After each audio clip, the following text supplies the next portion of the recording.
Hello, my friends. Today's date is January the 14th, and this is a reading for you if this is your birth date, or if this is an anniversary or a special occasion date, but primarily this is a birthday reading for the year to follow. It is a general energy card of maybe an energy that sustains through the year, or maybe it's something that pointedly changes the year for you. Then the next card is a challenge, a particular challenge that you might face with this particular birth date this year. And then an action you can take to stay in balance. And then an outcome or a synopsis card, more about what that means at the end when we look at it.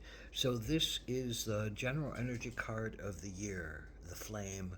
This is the reflection that you can hold in your mind, in your being, about what is the flame and what are we talking about with the flame. So the flame is about that spark in you, that glimmer in you, that connection in you to the deep fire that sits in your belly. Many cultures, particularly the Hindus, but consider that the flame of our drive and our sustenance and our being sits in our belly, and it is the start of our kundalini energy that rises from our root when we feel safe, and rises into our sense of self-definition, and rises into the sense of our heart and our sharing with others, and rises into the sense of our co-creativity with the universe, and rises into our sense of understanding, and rises into our sense of flaming. You know, that we are a flame, we are golden light, and we are particulate matter. We are a flame that comes here and breaks down into gold and silver, into white light, and then into the various colors of the chakras, all the way into the earth. That we are deeply connected from below our feet to above our heads to everything that is, and that we are part of this particulate matter. And so the flame is that recognition.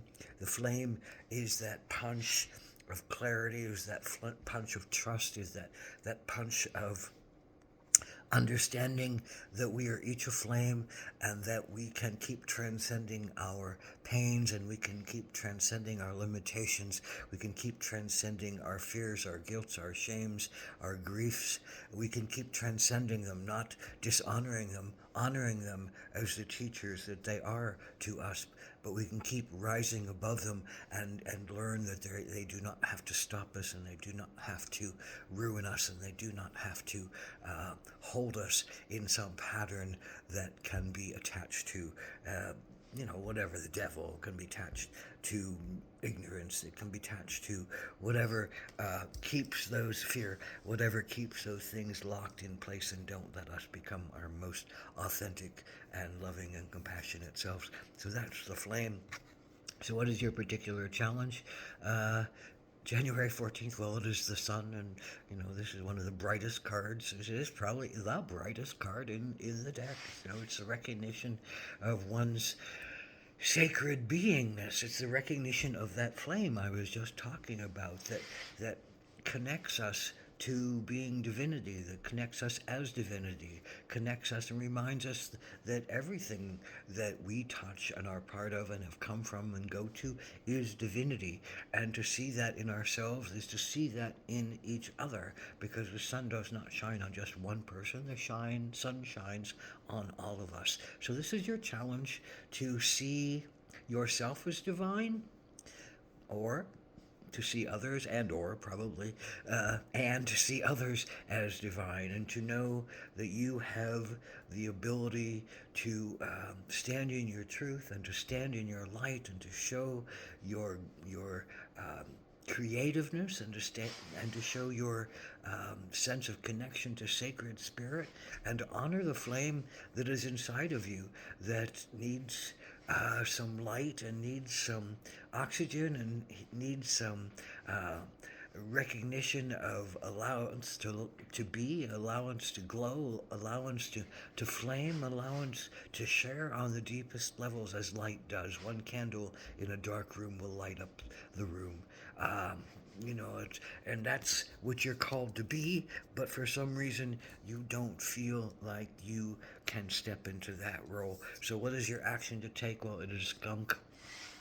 And skunk is really about reputation, and skunk medicine is. Um, if you are skunk energy, if you have skunk energy, then you know that you could stink up a room if you really needed to, and you can stink up everybody who is feeling like they are attacking to if you really needed to or really felt like you needed to. But that also creates a reputation that you're a stinker, that you might be hard to deal with. So learning how to be vulnerable, learning how to. Skunks are very playful and vulnerable and family oriented, and they're not going to do that unless they feel absolutely attacked. So, uh, they can warn you that their tail is up and they can spray you at any time, and you can be that kind of a skunk to be at peace most of the time, and then hold your tail up in some kind of protective stance as a warning, and then give a shot across their bow. Um, but that's all about learning how to protect your reputation and to learn how to control your anger and your reflexes, and to learn that you are sacred and deserve the right to have your boundaries, but someone else is sacred and deserves the right to have their boundaries. And if they're not really being menacing to you, then how much can you let go of and just keep on going, being open and vulnerable and playful and loving? And do you really need to put up your boundaries? So I think the sun challenge is your boundaries that say, I'm afraid to say what I need to say. I'm afraid to be what I need to be because somebody's going to attack me and I'm going to have to spray them with my negativity. So, in the learning of how to use that spray as a defensive manner only at the most needed points, and to not to do it indiscriminately is a path that most humans have to go through. How much do we say? How much do we uh, boundary ourselves? How much do we allow in? How much do we hold back? How much do we step forward?